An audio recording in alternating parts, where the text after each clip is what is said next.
Hello guys. So, naglalakad tayo ngayon. Galing tayo dun sa park.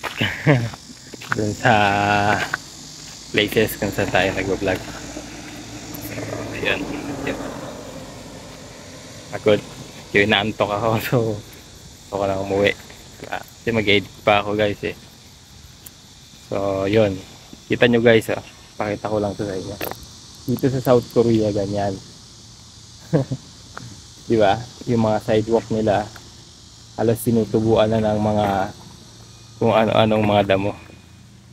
Oo guys, kasi dito sa South Korea ganyan guys, kasi nga mababa ang birth rate dito lalo ngayong taon 2023. Nangunguna ang South Korea, ang bansang South Korea bilang sa pinakamababa talaga na birth rate count dito sa buong mundo yan guys ha.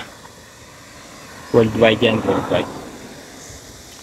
So, yan, halos makikita nyo na totoo yun kasi halos yung mga pedestrian dito, tinutubuan na siya ng mga damo kasi walang dumadaan guys.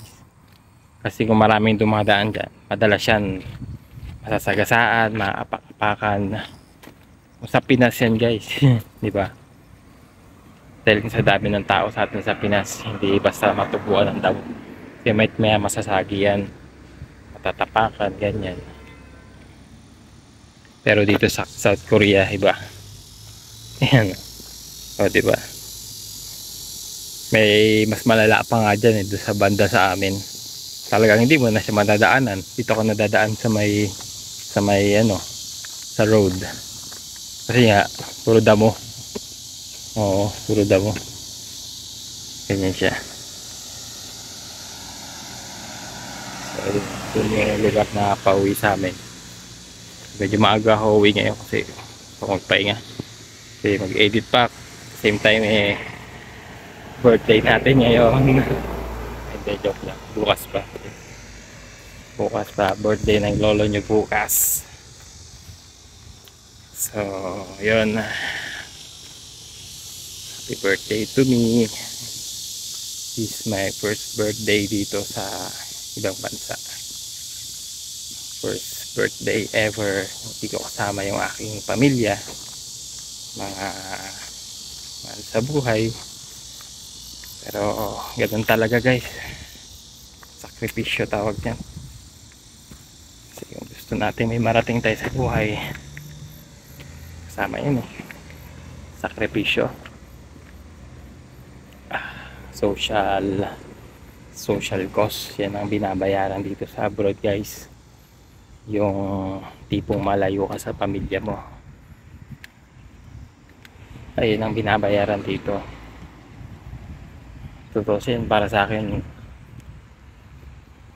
priceless yan, yung hindi mo makasama yung pamilya mo. Pero dahil nga kailangan mag-ipon para makapagsimula sa Pilipinas, yun, kailangan natin gawin, diba guys? Kailangan natin magsakripisyo.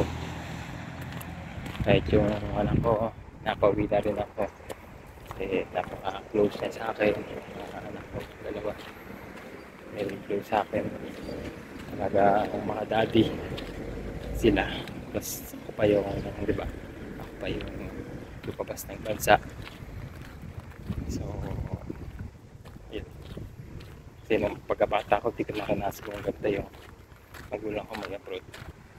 Dahil my father is a businessman in the Philippines. Ay ever since na mulat kami sa negosyo, lumaki ako, na mulat ako sa pagtitinda. Ayan ang bumuhay sa amin ang negosyo. Talagang lahat pinuhos ng father ko sa amin.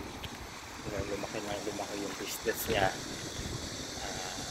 Kasi guys, hindi ako yung tipo ng tao na hindi palaasa. Hindi ako palaasa sa magulang ko. Maka-independent. Hindi ako pala hingi mula ng pagkabata ako.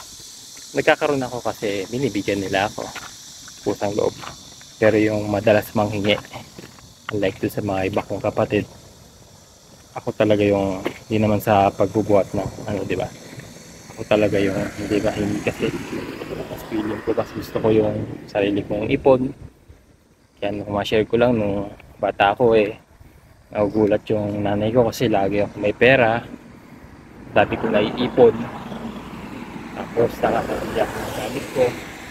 Nagugulat siya, may Game Boy na lang ako.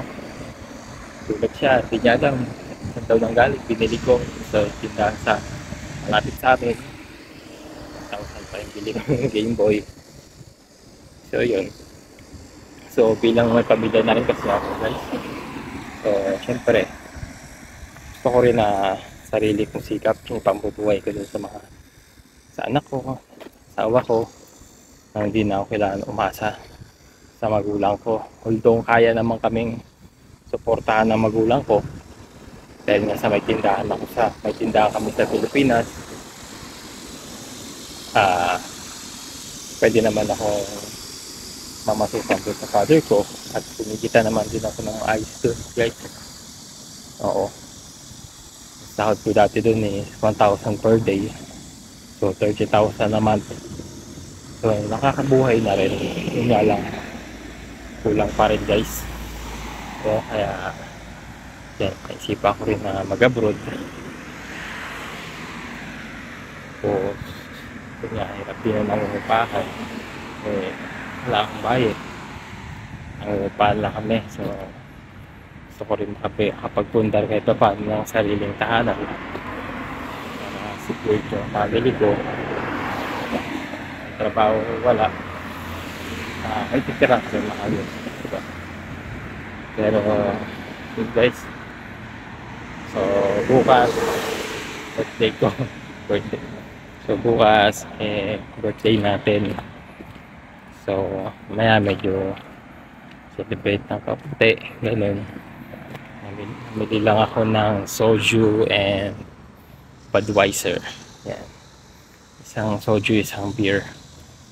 Yun lang guys, ganito lang buhay sa South Korea dahil dalawa lang naman kami Pinoy dito, wala naman kami ibang dito. So simple lang tayo, kaya